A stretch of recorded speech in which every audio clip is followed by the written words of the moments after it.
Pero con eso me acompañan al Evangelio de Juan, capítulo 20. El Evangelio de Juan, capítulo 20. Vamos a recorrer el pasaje de las Escrituras, versículos 24 al 31. Leamos eso ahora. Esta es la palabra de Dios, infalible, inerrante e inspirada. Versículo 24. Pero Tomás, uno de los 12, llamado Dídimo, no estaba con ellos cuando vino Jesús. Así que los otros discípulos le decían, hemos visto al Señor. Pero él les dijo, si no veo en sus manos la señal de los clavos y meto mi dedo en el lugar de los clavos y pongo mi mano en su costado, no creeré. 8 días después, sus discípulos estaban otra vez dentro y Tomás con ellos. Jesús vino, estando las puertas cerradas, se puso en medio de ellos y dijo, paz a vosotros. Y le dijo a Tomás, acerca aquí tu dedo y mira mis manos, y acerca tu mano y métela en mi costado, y no seas incrédulo, sino creyente. Tomás le respondió y le dijo, Señor mío y Dios mío. Jesús le dijo, porque me has visto, has creído. Bienaventurados los que no vieron y creyeron. Por lo tanto, Jesús hizo también muchas otras señales en presencia de sus discípulos que no están escritas en este libro, pero estas sí. Han sido escritas para que creáis que Jesús es el Cristo, el Hijo de Dios, y para que creyendo tengáis vida en su nombre. Ora conmigo. Padre, venimos ante ti esta mañana confesando que no alcanzamos a comprender las verdades claras de las Escrituras. Nos quedamos cortos por nuestra propia naturaleza pecaminosa que nubla nuestro juicio. Tenemos muchas preocupaciones incluso en este mundo, y esas mismas nos impiden adorarte libremente. Pero esta mañana te pido que elimines todos estos obstáculos y que al quitarlos podamos ver, que seamos capaces de contemplar estas cosas profundamente en nuestra mente y en nuestro corazón, y que al hacerlo tú nos transformes. Para esto nos reunimos como tu iglesia. Señor, deseamos una devoción más profunda. Pero sin tu obra del Espíritu Santo, entendemos que esto es imposible. Pero lo que es imposible para el hombre no es imposible para ti. Señor, bendice nuestro tiempo juntos mientras adoramos en el estudio de tu palabra. En el nombre de Cristo oramos. Amén.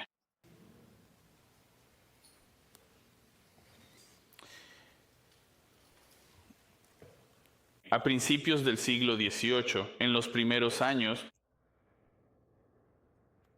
hubo un hombre que marcó el período de la Ilustración francesa. François-Marie Arat, al que en realidad conoceréis como Voltaire,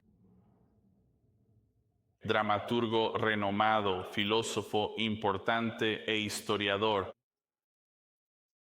Poseía mucha agudeza e ingenio en su comprensión de la filosofía y escribió muchas cosas que fueron muy poderosas. Incluso en tiempos en que los reyes y magistrados e incluso los propios magistrados de la iglesia temblaban ante sus publicaciones. Su influencia fue tan amplia que muchos argumentaron que la Revolución Francesa, que tuvo una influencia tan grande, incluso después de su muerte, que fue 9 años, que la revolución comenzó después de su muerte, que él fue quien orquestó las ideas detrás de ella. Pero bajo el brillo de su intelecto se escondía un corazón endurecido contra la verdad de Dios.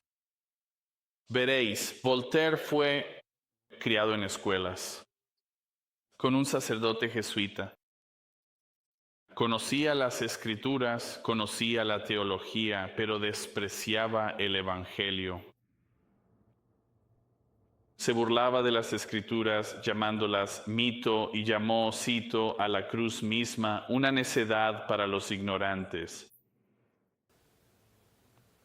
Una vez se jactó de que dentro de 20 años después de su muerte, dijo, el cristianismo estaría extinto, que su pluma destruiría lo que los apóstoles habían construido. Su casa se convirtió en un lugar de reunión para escépticos y filósofos que se reían de la idea de la revelación divina. Para él, la Biblia no era una verdad en la que creer, sino una reliquia para ser ridiculizada. Intentó encontrar su paz a través de la lógica y la razón, y esa paz nunca llegaría a él. Cuando la muerte se acercó en 1778, el escéptico confiado ya no se encontraba por ningún lado. Los testigos registran que en sus escenas de tormento, Voltaire, quien antes era tan orgulloso, gritó aterrorizado en su lecho de muerte, y esto fue lo que dijo: estoy abandonado por Dios y por los hombres. Te daré la mitad de lo que valgo si me das 6 meses más de vida, le dijo a su médico. Y luego dice, y entonces bajaré al infierno y tú vendrás conmigo. Y luego dice, exclamó con emoción, oh Cristo, oh Jesucristo. Esos fueron los últimos gritos de un hombre que había pasado toda su vida rechazando al mismo Salvador cuyo nombre invocó en sus horas finales. Todo su brillo, su fama, su fortuna, nada de eso pudo acallar su conciencia ni salvar su alma. La tragedia de la incredulidad no es la ignorancia. Escuchen, esta es la historia de todos nosotros aquí. La tragedia de la incredulidad no es ignorancia, sino rechazar voluntariamente la verdad.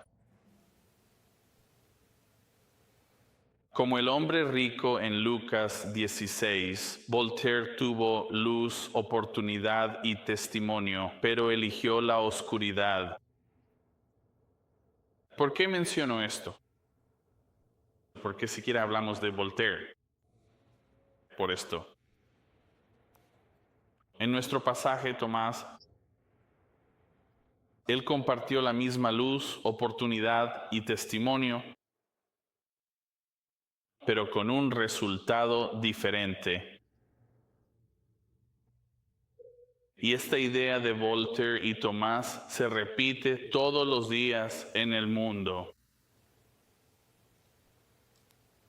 Hay una especie de ironía divina aquí. A menos de 50 años de la muerte de Voltaire, la misma casa donde vivió e imprimió sus ataques contra el cristianismo fue utilizada y comenzó a ser utilizada para imprimir la Biblia de Estudio de Ginebra. La Sociedad Bíblica de Ginebra publicó y distribuyó Biblias por toda Europa, desde la casa de Voltaire. Así que les digo esto, ¿tenemos algo en común con Voltaire? ¿Tenemos algo en común con la vida de Tomás? Voy a tomar un enfoque diferente respecto a Tomás, tal vez un enfoque que quizás nunca hayan visto. No quiero presentar a Tomás como el incrédulo Tomás, ¿de acuerdo? Así es como llaman a este pasaje. Hay algo de duda, pero quiero que entiendan algo claramente. Quizá estés sentado aquí y en la misma posición. La pregunta es, ¿qué vas a hacer con Cristo? Así que tengo 3 encabezados sencillos y no se los voy a decir todos de una vez. Se los iré diciendo a medida que los vaya tratando, ¿de acuerdo? Quiero intentar algo diferente porque no quiero que se distraigan con los encabezados, ¿sí? Los encabezados no son inspirados. La palabra de Dios sí es inspirada. Así que el primer encabezado es sencillo. La duda de los discípulos. La duda de los discípulos. Veamos esta interacción con Tomás. Pero antes de hacer eso, quiero establecer la línea de tiempo. Miren el versículo 24. Pero Tomás, uno de los 12, llamado Dídimo, no estaba con ellos cuando vino Jesús.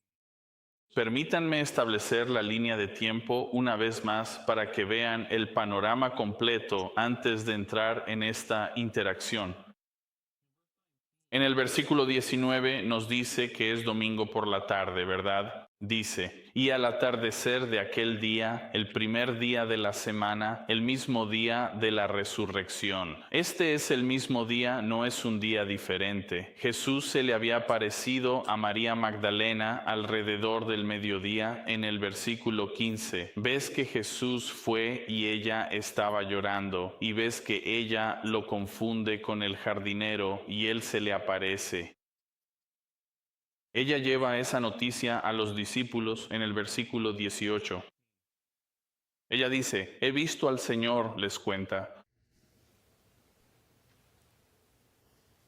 Entonces Jesús, después de ir a encontrarse con los 2 discípulos en el camino a Emaús. Recuerden esto porque lo hablamos la semana pasada. Lo que pasó entre el mediodía y la tarde, aquí retomamos nuestro texto. Es donde él encuentra a los hombres que iban hacia Emaús. Hace esto y tiene estas conversaciones. Conoces el contexto. No voy a volver a predicar eso. Y él aparece de nuevo ante los discípulos más temprano en nuestro pasaje aquí en el relato que estamos leyendo, sin Tomás.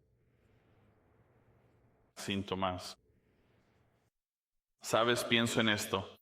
Qué momento para perderse, ¿verdad? Jesús acababa de predicar el mensaje. Él les cuenta todas estas cosas. Si alguna vez ibas a tener FOMO, este es el momento. Tomás no está presente. Jesús acaba de aparecerse a ellos y le dicen que Él está aquí. Como, bueno, deberías haber estado aquí. Deberías haber estado aquí. El versículo 24 nos da una entrada más profunda a esto, porque aún no nos va a contar la interacción. Solo nos cuenta un poco sobre Tomás. Pero Tomás, uno de los 12, dice, llamado Dídimo. Dídimo solo significa gemelo. ¿Ustedes sabían eso? O el gemelo. Lo cual es gracioso porque creo que así llaman a Suleimanay, los gemelos. Así que me identifico con Tomás en ese sentido. El gemelo, y eso te dice algo más. Hago estas preguntas en el texto todo el tiempo. ¿Dónde está el gemelo? ¿Dónde está su hermano o hermana? Solo estamos diciendo gemelo. ¿Dónde está? No tenemos esa respuesta. Pero escucha, tenemos a Tomás. Él llega aquí. Sabes, me imagino que Jesús dio ese breve sermón y esto fue antes de comer el pescado, ¿verdad? Él come el pescado en Lucas 24:43. Entonces les predica un sermón. Ya sabes, la paz sea contigo. Él les insufló la promesa. Él les dice, todos estos puntos, hay muchas cosas que realmente están sucediendo. Así que estos 3 puntos dentro de esa parte, en el versículo 21, dice, primero les da la gran comisión. Como el Padre me envió, así yo los envío a ustedes. Él dice, y luego reciban la promesa del Espíritu que mora en ustedes. Y el tercer punto es el perdón, como yo lo llamaría, es la afirmación de la iglesia para afirmar o desaprobar a los creyentes dentro de la iglesia. Pero dice esto en el versículo 25. Así que los otros discípulos le decían a Tomás, hemos visto al Señor.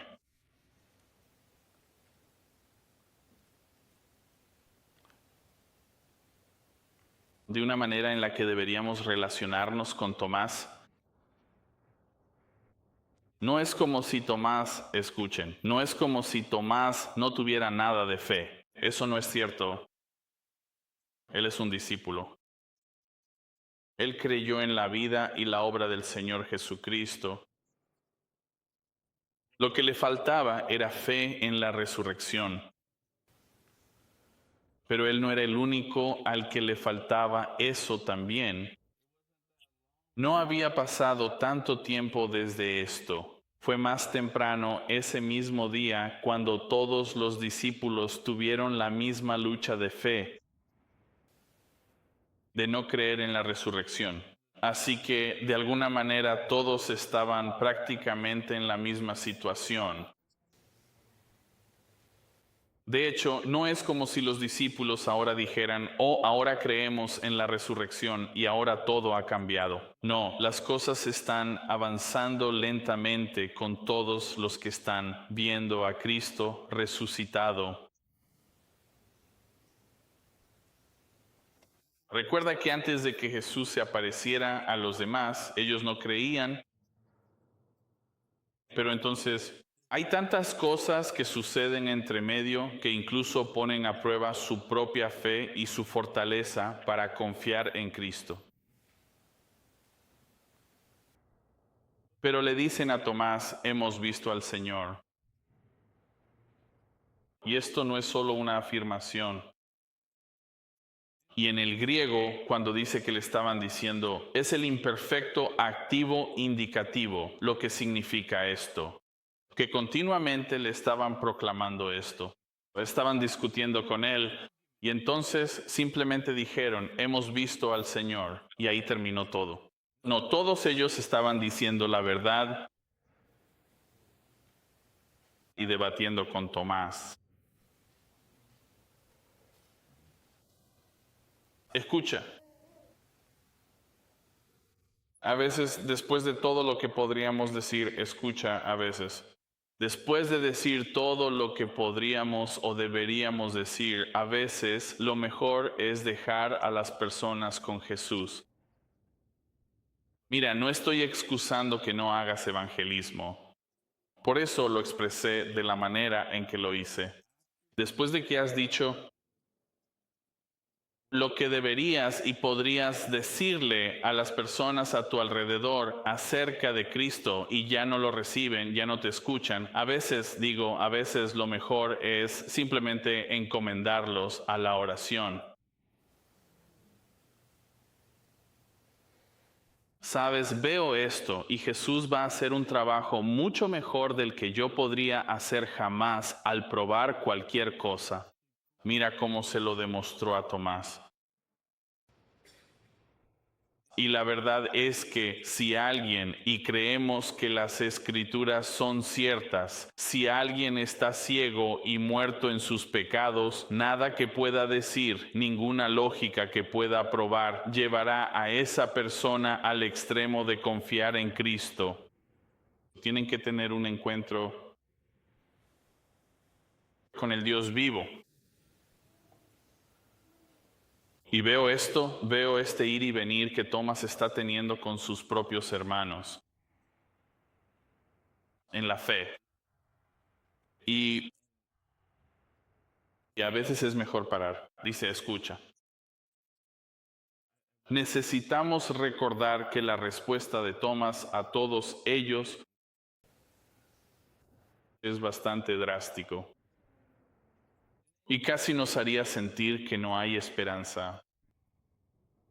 Porque la forma en que responde obviamente no es alentador.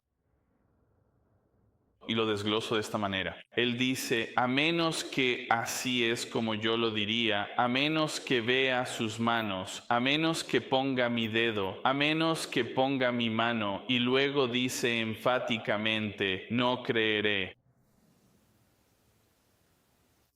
por qué eso importa. Escucha. Nadie puede decir jamás, no puedo creer. Déjame explicar. Honestamente, cuando Tomás dice esto, él dice, no estoy dispuesto. No es por la evidencia o la falta de evidencia que Tomás tiene, porque él había estado con Cristo. No, eso no es cierto.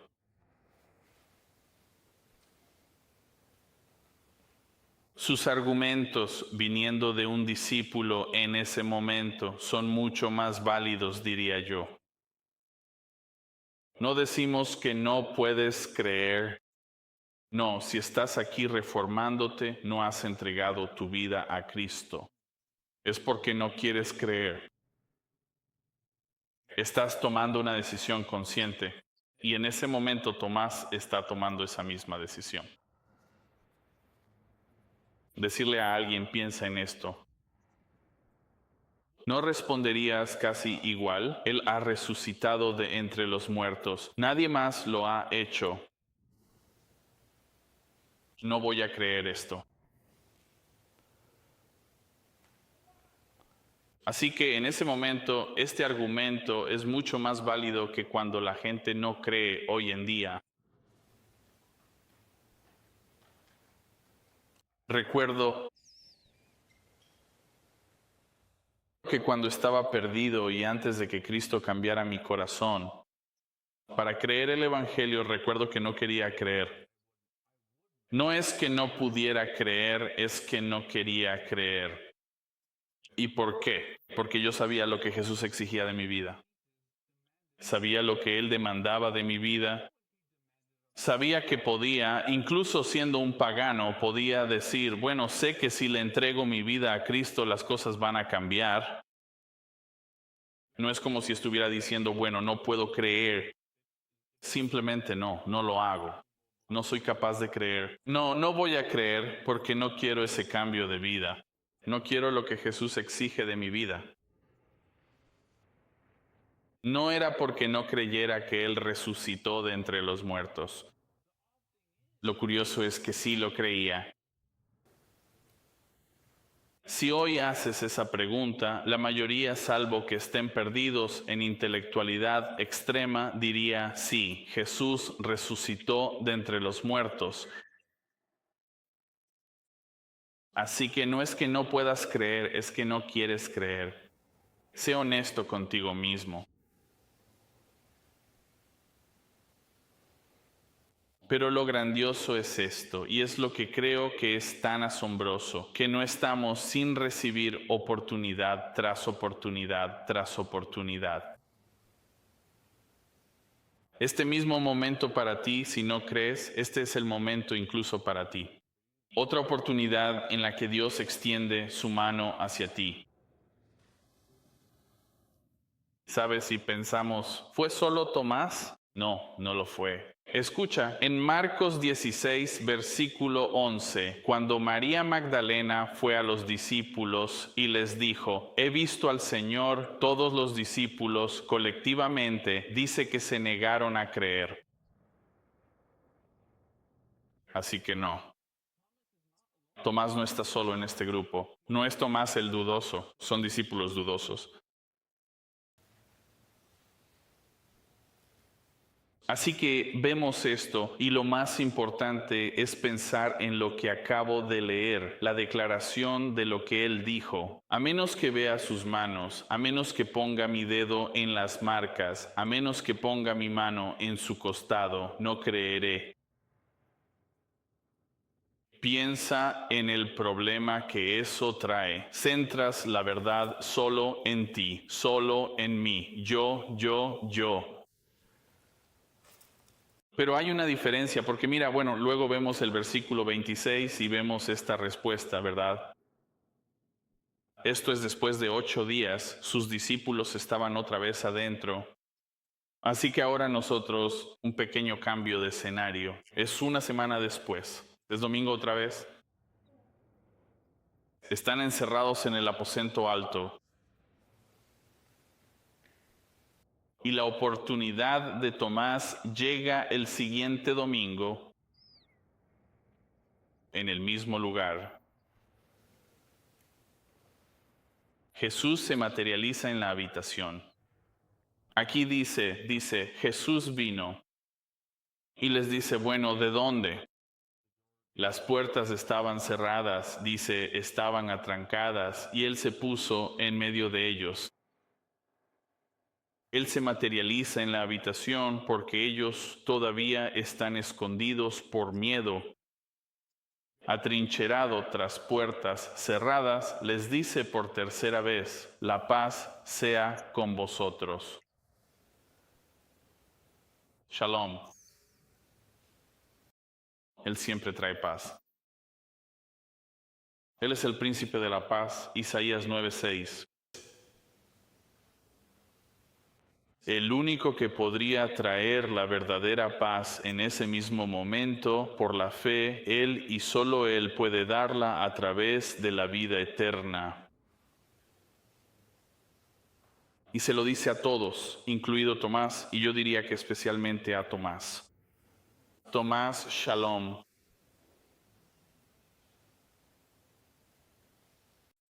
Y note que en su aparición divina, Él creó de una manera muy maravillosa y llena de gracia, porque no creo que esto fuera una reprimenda. Esto no es una reprimenda, no lo creo. Como muchos lo predican, pero no es cierto. Este es, creo yo, el llamado de la gracia irresistible. Recuerde lo que dijo, recuerde lo que dijo. Voy a leer primero lo que dijo Jesús y luego voy a leérselo en conjunto con lo que dice Tomás. Dice en el versículo 27, le dijo a Tomás, acerca aquí tu dedo y mira mis manos y acerca aquí tu mano. Y métela en mi costado y no seas incrédulo, sino creyente. Él dijo, si no pongo mi dedo, a menos que ponga mi dedo, dice Tomás. Y entonces Jesús le dice, acerca aquí tu dedo. Imo en shi en di shis. Luego le dice, mira sus manos. Veo sus manos, a menos que vea sus manos, a menos que se me demuestre. Y entonces Jesús dice, mira mis manos. Y luego él dice de nuevo, les dijo, a menos que ponga mi mano en su costado. Y entonces Jesús dice, acerca aquí. ¿Sabes? Él no entró en la habitación y dijo, miren, les voy a dar 10 razones por las que deberían creer que estoy vivo en este momento. ¿Alguien necesita eso? Su sola presencia ya había demostrado el punto. Pero ¿por qué lo lleva más allá?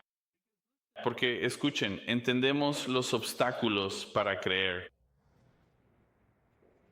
Así que cuando tienes obstáculos, no simplemente nos quedamos ahí y decimos, bueno, está bien, entiendo que no creas por esto o aquello, lo que sea. Y la apologética entra en juego. Y pensamos para nosotros mismos, pero la mayor de estas gracias divinas es que Dios demostraría exactamente lo que dice. Pero vemos en esta gracia irresistible lo que está sucediendo aquí, que Él está quitando cada barrera, cada muro y cada argumento que ponemos contra su palabra. ¿Alguna vez has tenido esa conversación? Hablas con un incrédulo y le dices, bueno, quiero contarte sobre el Evangelio. Y te responde, bueno, ¿qué hay de la evolución?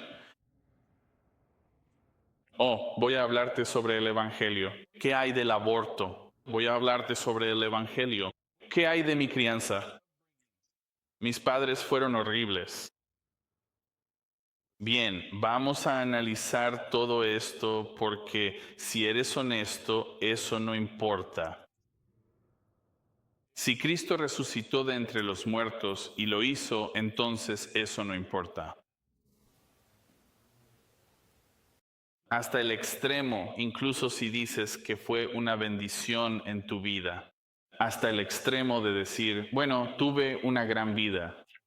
y tuve una gran crianza. No me faltaba nada.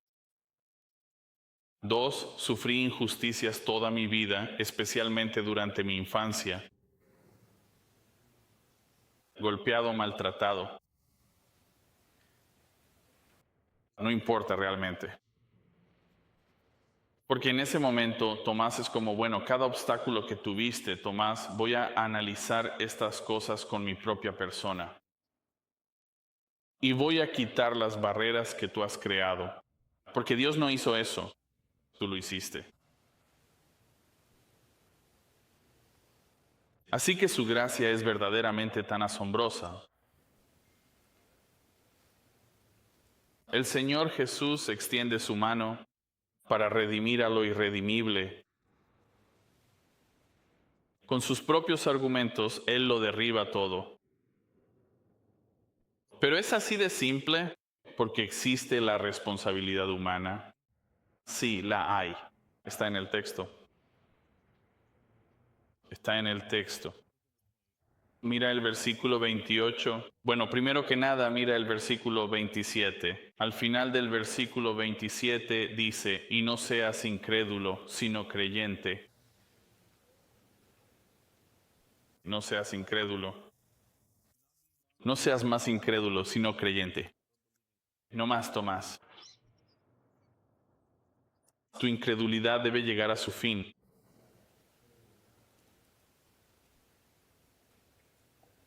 Él lo exige. ¿Sabes parte del problema que tenemos, como creo que es el caso de los reformados o calvinistas? Es que predicamos el Evangelio y luego decimos, bueno, ahora que ya sabes eso, nos vemos después. ¿Por qué hacemos eso? Voy a orar por ti. ¿Por qué no oras por ellos entonces? ¿Por qué no compartes el Evangelio y haces lo que Jesús dijo? No seáis más incrédulos, sino creyentes. Os he contado ahora el Evangelio. Jesús exige una respuesta. Jesús exige una respuesta. Yo no. Jesús dice, ¿qué vas a hacer con esta información? Porque si vive, como dije antes, sobre mi propia vida, exige mucho de ti. Me he sentado con gente y les he dicho, bueno, ya han oído esto, ¿qué vas a hacer con esta información? Y dirán algo como, ¿qué debo hacer? Creer. Ahora, encomienda tu vida a Cristo ahora. Bueno, tal vez después de graduarme de la universidad. Bueno, ya sabes, tal vez después de casarme y tener hijos. Bueno, tal vez después de solucionar este problema que tengo con mi mamá o mi papá. No. Nada importa. Si Cristo está vivo, nada más importa. Porque veis claramente la respuesta de Tomás.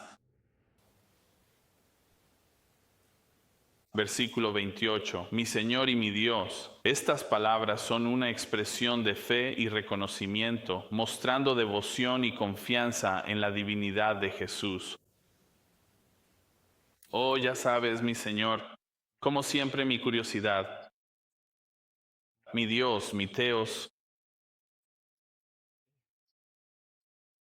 Si quieres un modelo de cómo se ve la fe salvadora, es esta respuesta. Es esta respuesta.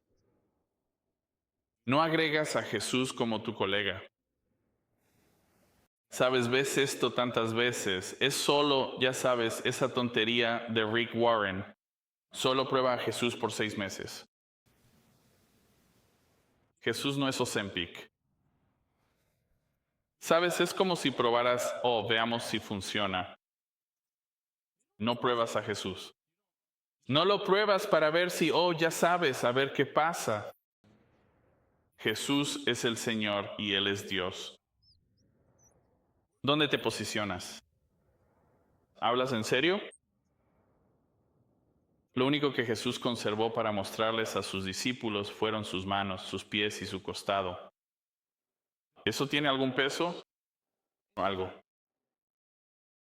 Sí, él pudo haber regresado sin ninguna de esas heridas, pero no lo hizo, porque necesitaba una prueba para Tomás, tanto como necesitaba una prueba para ti y para mí de quién es él. Y yo no tengo derecho a ser arrogante en mi especulación y decir, bueno, déjame ver si esto funciona. No, Jesús exige más de ti. Verás, Tomás afirma tanto que Jesús es, afirma el señorío de Jesús y afirma su deidad. Esto es una alta cristología.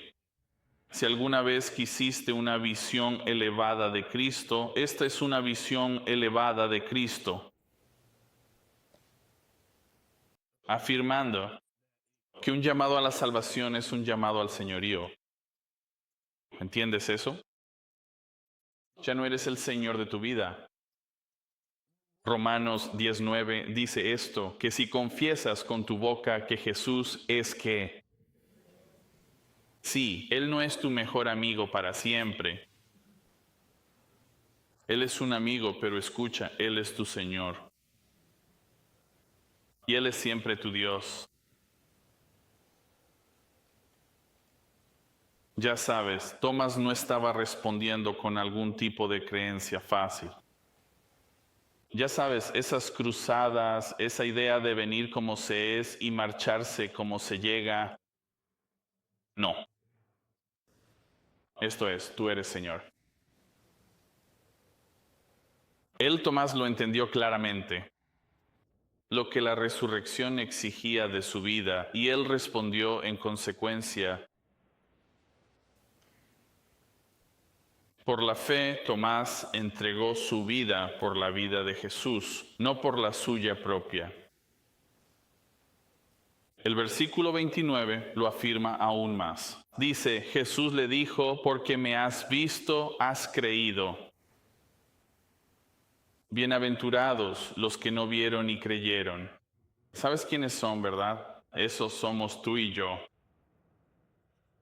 Somos nosotros los que estamos aquí. En cierto sentido, Él dice que en realidad invoca una bendición sobre ti. Si estás aquí y crees en Cristo y el Salvador resucitado, en cierto sentido eres más bienaventurado que Tomás. Quisiera abrirlo de esta manera yendo a Primera de Pedro capítulo 1 y probablemente esta sea la única vez que vayamos a otro lugar fuera de nuestro pasaje. Primera de Pedro capítulo 1, Pedro escribiéndoles a estas iglesias en Asia Menor.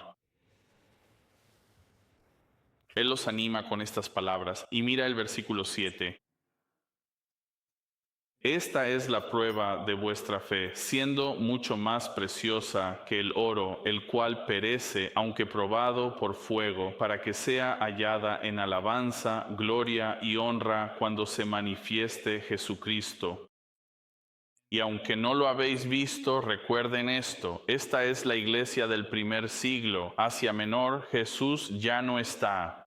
La mayoría de las personas en estas iglesias no vieron a Cristo físicamente.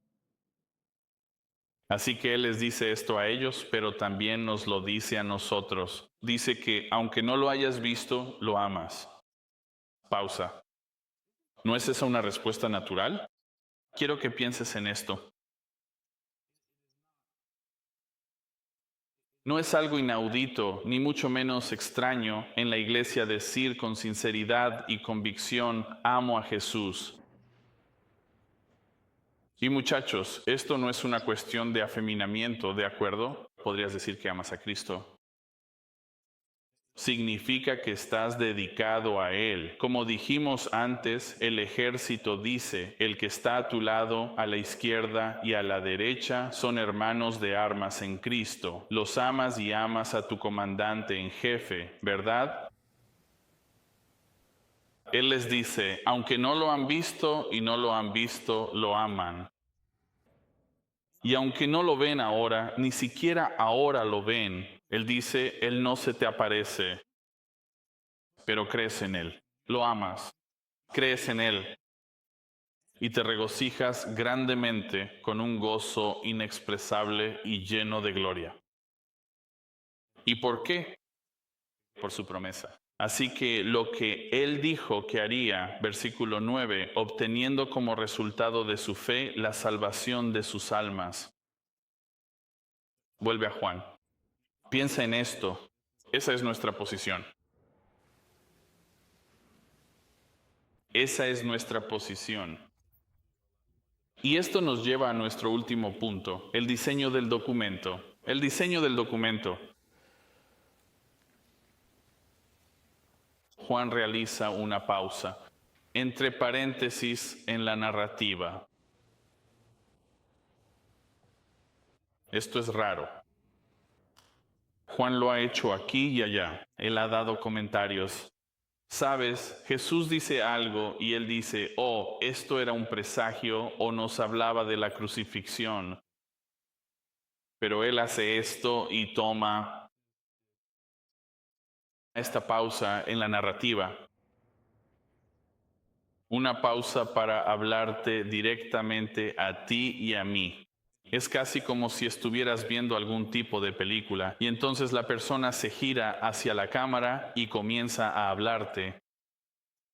Piénsalo de esta manera. Estás leyendo este libro y dice, oye lector, quiero que sepas algo. Y lo está haciendo al final del libro. Pero dice, por si no lo sabías, te voy a contar el diseño de este libro, la razón por la que lo escribí. Y escucha lo que dice Juan. Y no lo saques de contexto. Mira lo que acabamos de leer. Acabamos de leer la interacción de Tomás y cómo Tomás declara su fe. ¿Verdad? Mi Señor y mi Dios. Y luego dice, está bien, no los separes porque es fácil separar esos pensamientos. No, son los mismos pensamientos. Él dice en el versículo 30, por lo tanto, muchas otras señales hizo también Jesús en presencia de sus discípulos, que no están escritas en este libro. Primero, dice que Jesús hizo más milagros delante de sus discípulos. Él dice, en presencia, es decir, testigos presenciales. Él dice que estos discípulos son testigos presenciales de lo que Él ha hecho. De hecho, es casi como si estuviera diciendo lo que dice en el capítulo 21, versículo 25, el último versículo del Evangelio. Escucha lo que dice. Dice, también hay muchas otras cosas que hizo Jesús. Y lo describe de esta manera, que si se escribieran una por una, pienso que ni aun el mundo mismo podría contener los libros que se escribirían. Él está diciendo, ni siquiera puedo contarte todo lo que Él hizo. Él está diciendo, pero créanle a los discípulos y a mi palabra. Nosotros fuimos testigos de esto. Porque el Evangelio, incluso el de Juan, fue seleccionado bajo la inspiración del Espíritu Santo para darte lo necesario que debía resaltarse en la vida de Jesucristo. Y al llegar al final del Evangelio, puedo dar testimonio de esto. No sé si tú puedes. Puedo dar fe de que todos nosotros tenemos más de lo necesario para creer, ¿verdad? Así es. Pero no es solo que Él escribió eso, porque va más allá y dice esto en el versículo 31, pero estas cosas se han escrito para que ustedes crean. ¿Cuál es la motivación detrás de este evangelio, detrás de este libro? Es lo mismo que Jesús le dijo a Tomás, no seas incrédulo, sino creyente. Esa es la motivación. ¿Y creer qué? Porque eso importa, dice él. Bueno, creer que Jesús es el Cristo, que Jesús es el Mesías. El siervo sufriente prometido en el Salmo 22 y en Isaías 53. el ungido del Salmo 2, el Hijo de Dios.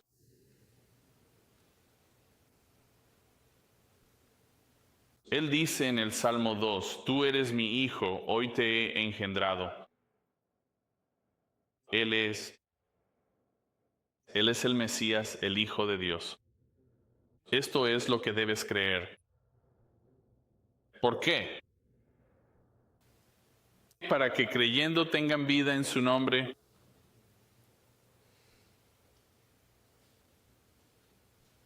Al creer tengan vida en su nombre. En su nombre, ¿qué significa eso? Significa que tendrás vida bajo su autoridad. No se basa en nada que tú hagas o dejes de hacer.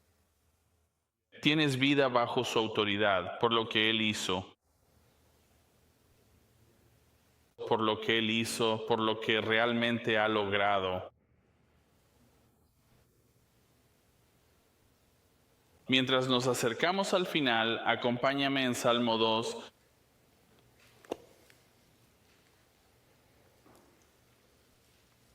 ¿Has notado esto? ¿Lo has visto claramente justo al final del Salmo 2? Hay los más grandes predicadores que han citado estos pasajes. Incluso Spurgeon tiene esa famosa cita de la roca de los siglos. Él habla de que ves a la roca. ¿Lo sabías? Esa es la roca de Cristo. Él lo tomó de este versículo, en el versículo 12. Escucha lo que dice. Dice, rinde homenaje al Hijo. Esto significa que la traducción literal de homenaje es besar, pero tiene la idea de rendirse. Así que lo que está diciendo es, ríndete al Hijo. Ríndete al Hijo, dice, ¿por qué? Para que Él no se enoje y perezcas en el camino. ¿Cuál es el camino? Esa es tu vida. Esa es tu vida. Y en un sentido muy hermoso nos está hablando del final. La segunda venida de Cristo. Y Él vino como un cordero y regresa como un león. Esto es porque su ira pronto puede encenderse. Y así será. Pero su gran paciencia retiene eso. Y Él les dice, te dice cómo debes responder, de la misma manera que Jesús nos lo dijo, de la misma manera que Juan nos lo ha dicho. Él dice, cuán benditos son todos los que se refugian en Él. Cuán benditos son los que se refugian en Él. Colosenses 3:3 lo dice así, tu vida está escondida con Cristo en Dios. Así que, sé como Tomás, presta atención a las palabras de Cristo y no seas incrédulo, sino cree. Y en la iglesia,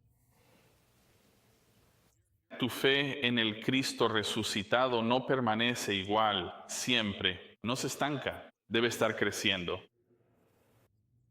Podrías decirte a ti mismo, bueno, creo en la resurrección y mañana lo creeré aún más. Y al día siguiente lo voy a creer aún más que eso. Y voy a seguir creciendo, como dice 1 Pedro, creciendo más en amor por Cristo. Y entender que puedo ver sus manos, y un día verás sus manos y sus pies.